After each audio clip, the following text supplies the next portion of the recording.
It will go viral. All right. That's it, Derek. Here we go. Love Fridays. We're going to talk about collisions today. Truth be told, we can cover collisions in about 5 minutes.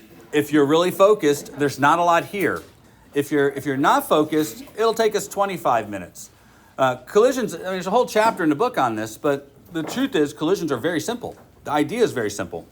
And once you understand what a collision is, the actual method you use to solve questions is very straightforward.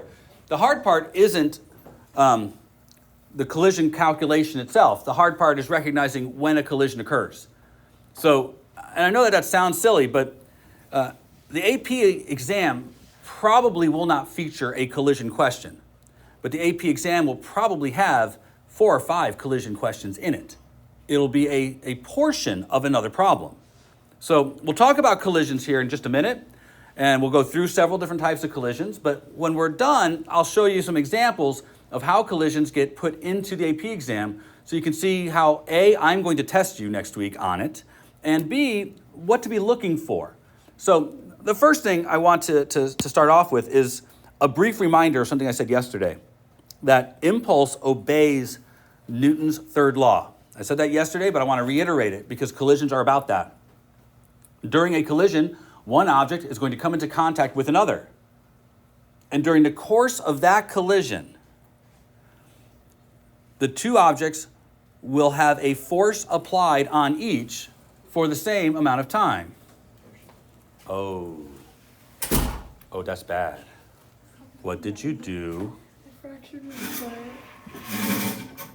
I hope it was playing ball and not something silly like you jumped over a chair or something. No, not this time. Not this time? Okay, how bad? I just fractured it. I don't know. I'm getting an MRI today. Oh, fracture's great. They heal so much faster than a ligament damage. They do. Uh-huh. Yeah, you're talking 4 to 6. What's that? So I have that too. Oh, sorry, dude. Yeah. Sorry. That's sad, though. Dating is for losers. I love how he's using all this and then he's dating. All right, so a collision involves contact. And because a contact imparts force, it's important that you remember that two objects that are in contact are applying a force to each other. It is a Newton's third law pair. So if this is car 1 and it is moving to strike car number 2, then there will be a point in time when car 1 is in contact with car 2. During that time, there is a force on car 2 from car 1, and that force must be this way. And there also must be a force on car 1 from car 2, and that force will be this way. Make sense so far? So if we indicate that this direction is positive, this force will be positive, but this force will be negative. That is the Newton's third law pair. Now, because the two carts have to stay in contact for the same amount of time, and I know this sounds silly, but bear with me, cart 1 will be touching cart 2 for the same length of time that cart 2 will be touching cart 1. Does that make sense? I know it sounds ridiculous, but it just means that F times T has to be the same for both, which means they both experience the same impulse, equal but opposite impulse. Well, that has an interesting repercussion. It means that delta P for car 2 will also have to be equal and opposite to delta P for car 1. Car 2's increase in momentum will perfectly match car 1's decrease in momentum. Now, here's the leap of logic. This is the part that you have to kind of go with me. If we were to add those two together, if I was to add this plus this, they would have to be 0 because they're equal and opposite. So that means that the net change in momentum of a system is 0.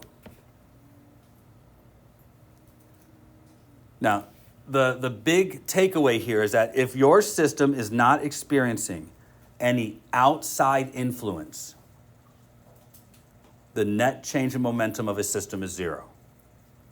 You have to hear the first sentence to understand the second sentence. So I'll say it again. If your system is not experiencing any outside influence, like the wind isn't blowing on all the cars to the right, or the table isn't somewhat lopsided so they're all sliding off the table. If there's no outside force acting on the system, then the momentum of the system doesn't change. There can be individual changes, but for every increase in momentum in one part of a system, there must be a decrease in momentum in another part of the system. That is the essence of collisions. We call this a conservation rule, and in collisions, momentum is always conserved.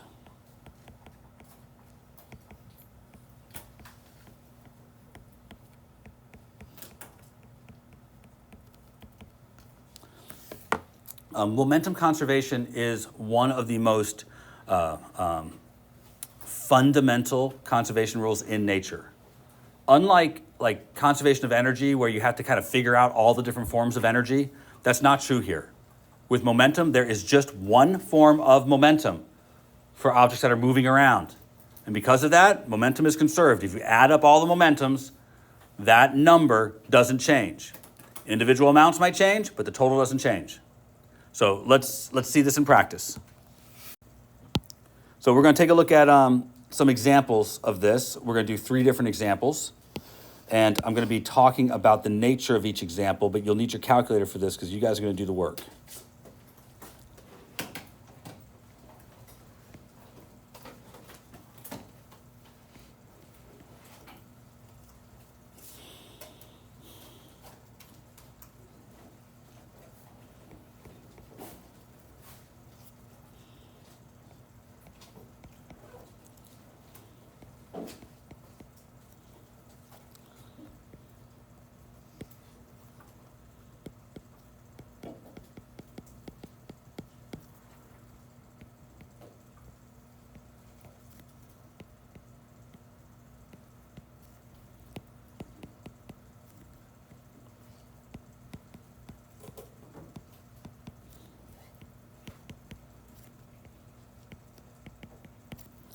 All right, so here's a before, middle, and after. So I'm not going to write these next 3 things down, but I want you to write them down, okay? For all collisions, there are 3 details that you should probably always remember. And with these details, I'm trying to tell you something that will help us later. It's not going to help so much now. Detail number 1, a collision is defined by the instant before contact, and the instant after contact. That's a collision. I'll say it again. A collision is defined by the instant before contact, then contact, and then the instant after contact. That's how we define a collision. We're not talking about 20 minutes after the collision or what was happening 4 minutes before the collision. Because during those times, there could be other influencing factors. Gravity could be acting, resistance, friction, all that kind of stuff. So a collision refers to the instantaneous moment before contact and really the instantaneous moment after contact. That's what we mean when we talk about a collision. I'm saying this because in some of our problems, things happen right after a collision that change the problem. So the collision itself is just right before contact and right after contact.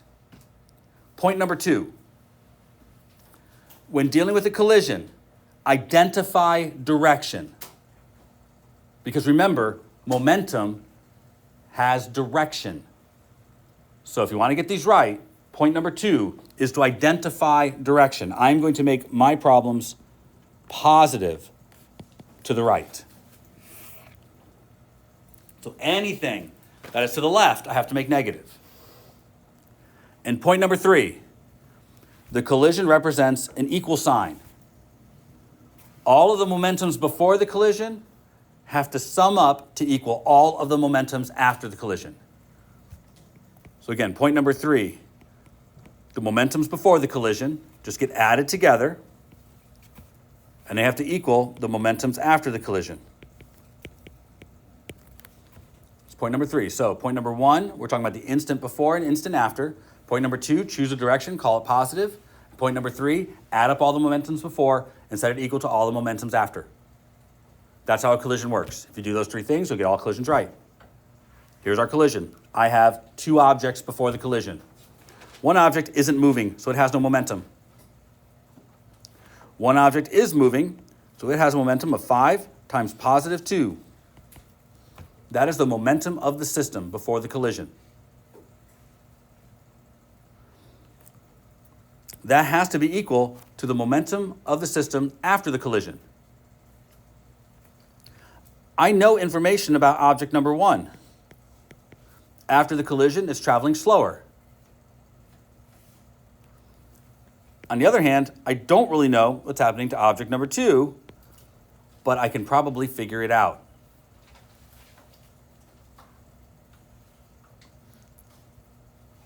Everybody see this okay? All right. So try it out, will you please? There's not a whole lot of math here, but I'm going to make you do all the math. I'll do the left side. It's 10.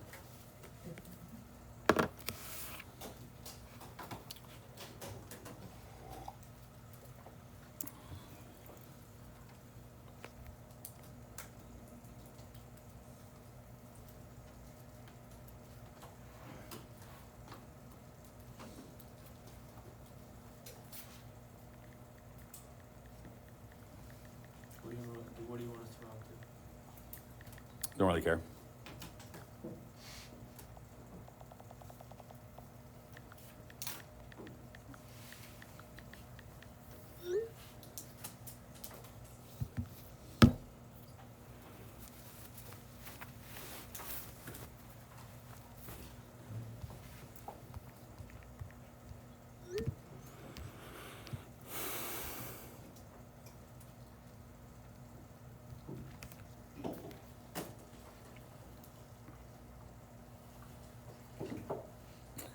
There's 22 teachers out today.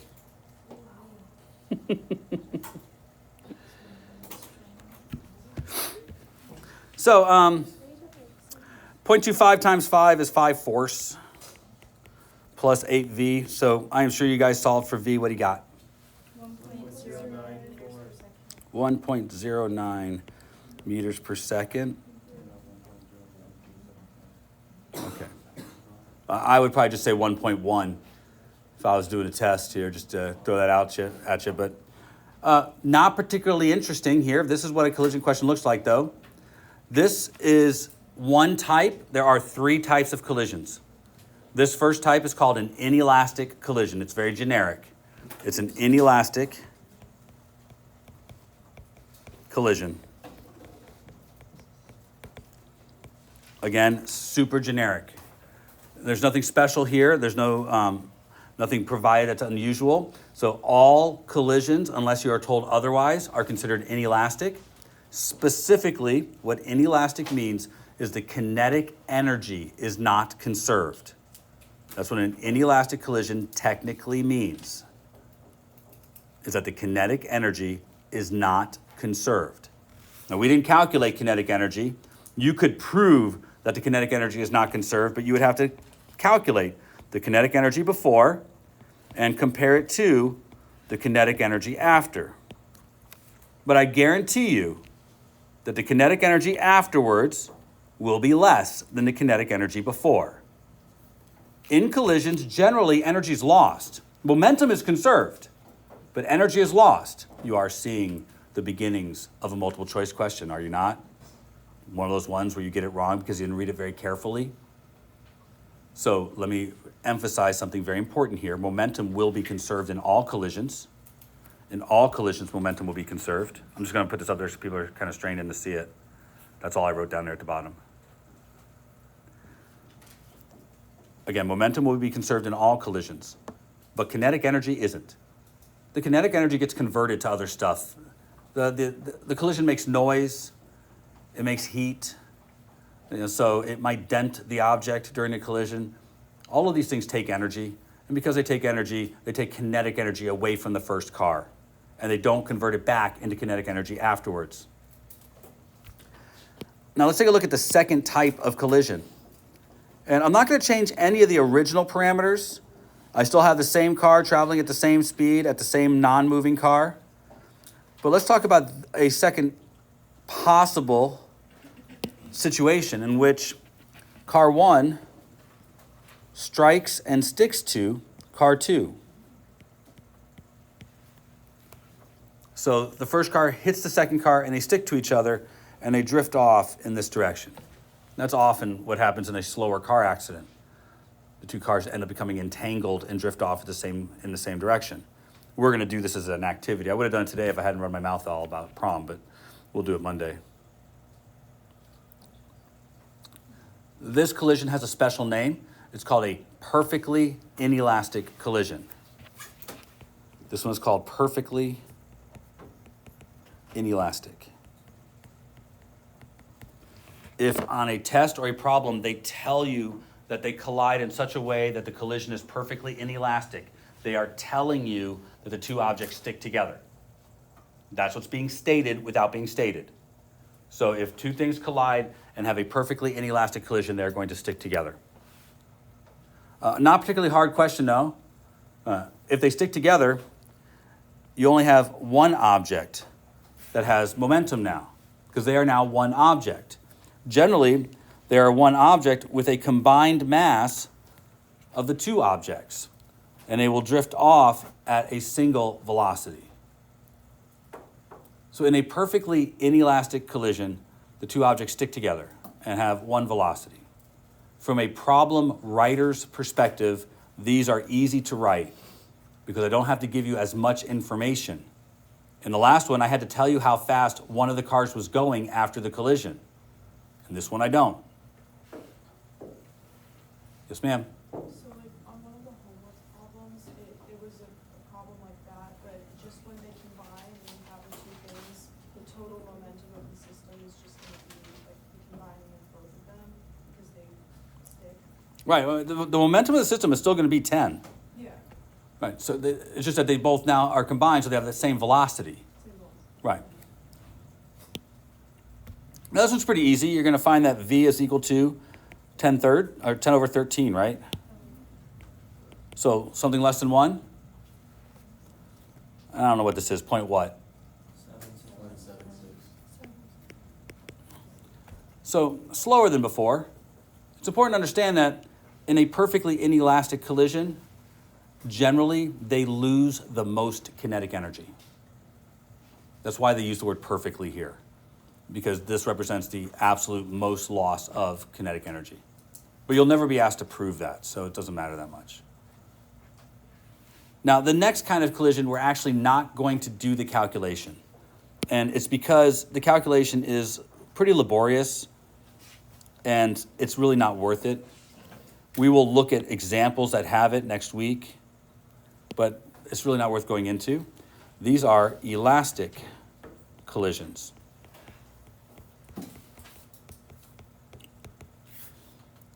In an elastic collision, not only do the objects not stick together, but in these collisions, momentum and kinetic energy are conserved.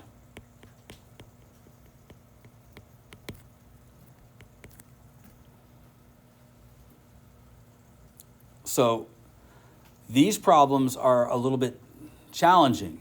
And if you can't see why they're challenging, consider what I said here. Because the momentum and the kinetic energy are both conserved, I have two relationships I can generate.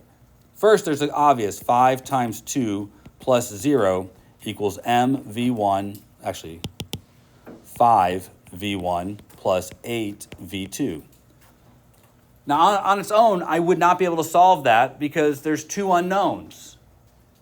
If I don't give you one of the velocities, can't get the other.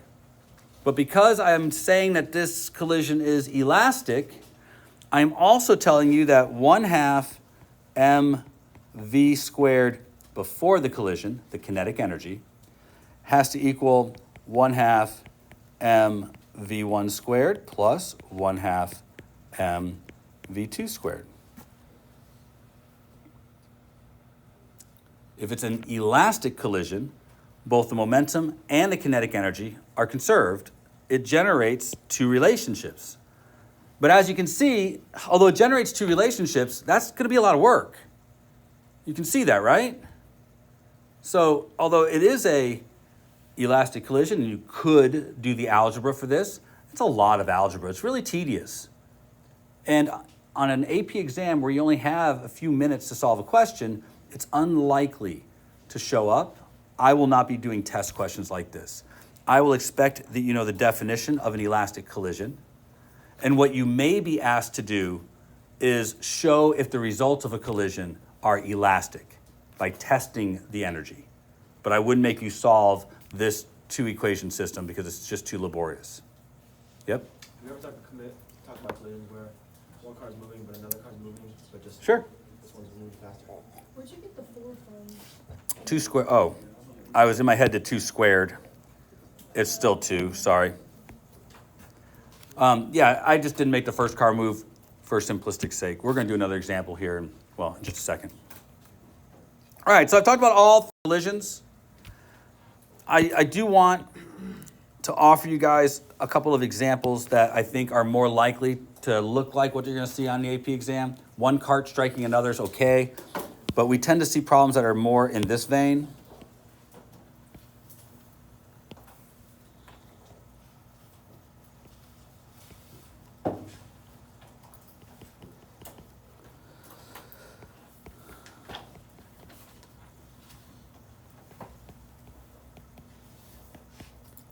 So an arrow is fired at a block.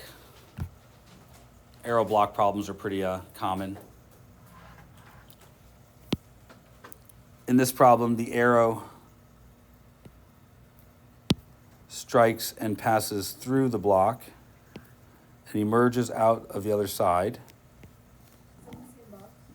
Yep. And it's only moving now at 2 meters per second. Of course, that means that likely means the box is moving too. This is an example of an inelastic collision. We'll